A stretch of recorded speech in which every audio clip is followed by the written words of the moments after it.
What's up, guys? This is Jensen and welcome to another video. So I'm ranking the top 5 small forwards in the NBA as of right now. I mean, things could change depending on what happens in the playoffs, but for now, here's the list. Number 5, I got Jimmy Butler. Number 4, I got Jason Tatum. Number 3, Paul George. Number 2, LeBron James. Controversial, I know. People will say he's number 1, but I'll explain later. Number 1, Kawhi Leonard. Let's start with number 5. Jimmy Butler. I'm tired of the disrespect to Jimmy Butler because this dude, he can do it all. He's the ultimate two-way wing. Even though his three-point percentage is down, we know he can shoot the three. He's really an elite ball handler. He's a solid passer. He can get to the hoop. He can really do it all on offense. But you combine that with his defensive abilities, this is one of the top perimeter defenders in the NBA. He's the entire package. Not to mention that he's a culture builder, really, especially in Miami. The guys really fit him. I really like what Jimmy Butler is doing there with the Miami Heat. And I'm tired of the disrespect to Jimmy Butler. This dude's a bona fide star, and we have to really realize what type of star Jimmy Butler is. This is a top 5 small forward in the NBA. Number 4, this one was really tough, but I have to go with Jason Tatum here, giving a slight edge to Paul George due to experience. But, I mean, it was razor tight because Jason Tatum, I think this dude is going to be number 1 on the small forward list someday because this dude, his ceiling is limitless. We look at what he can do on offense. He can shoot the three. His signature move is amazing. The sidesteps three. I mean, his sidestep three is amazing. I think that it might be the next James Harden type of step back move. It's going to be the next iconic move of the NBA. I'm telling you right now, his move is incredible. When we're talking about his mid-range game, his ability to slash to the hoop, he can really do it all on offense. And I think that he can even become a better passer. There are ways he can improve on offense and now on defense too. Like, we don't realize how great of a defender Jason Tatum is. This is one of the top perimeter defenders in the NBA in terms of the small forward position.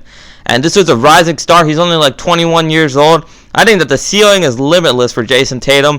But for now, I'm going to put him at number 4, even though I felt really tempted to put him at number 3. But at number 3, I have Paul George. And I think that Paul George, he really wasn't at his best until recently because of the shoulder surgery, obviously. But we have to remember what he did last year, too. I thought Paul George might have been the MVP of the NBA last year before he had his shoulder surgery, and then things really went downhill for Paul George. But when we're talking about Paul George, I mean, his jump shot is smooth. He can shoot the three. He can shoot the mid-range. He can really slash at the hoop. Like we said with the previous guys, too. These guys are all kind of similar in terms of they're the total package on offense. And on defense, too. Paul George, at his best, he's a lockdown defender. I think that it was razor tight between Tatum and Paul George, but because of the experience, because Paul George has proven that he can do it in the playoffs, in the regular season. He's done it for years. I had to give a slight edge to Paul George, but, this was an absolute star. We had to really realize how great of a star Paul George is. I think he gets a lot of disrespect. This was a top 10 player in the NBA, and that might be controversial to some, but to me, it's pretty clear. Paul George is a superstar.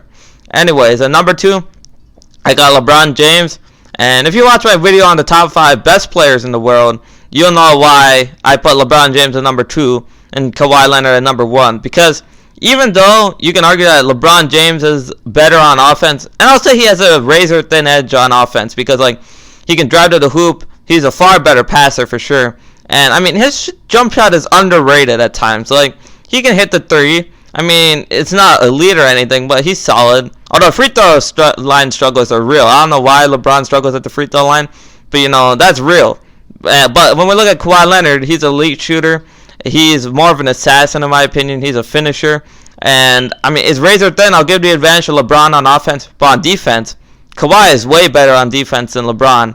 And LeBron's a good defender, but Kawhi is all world. He's elite. Wingspan. He's versatile. He can cover multiple positions.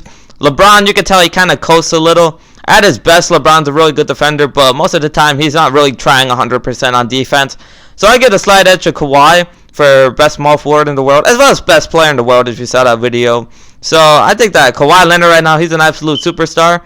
I think that he's the best player in the world right now, on top of the best small forward in the world. And it's razor thin, though. We'll see in the playoffs who really is a better small forward. I don't think the regular season really proves much of anything. But, I mean, for now, Kawhi's number 1.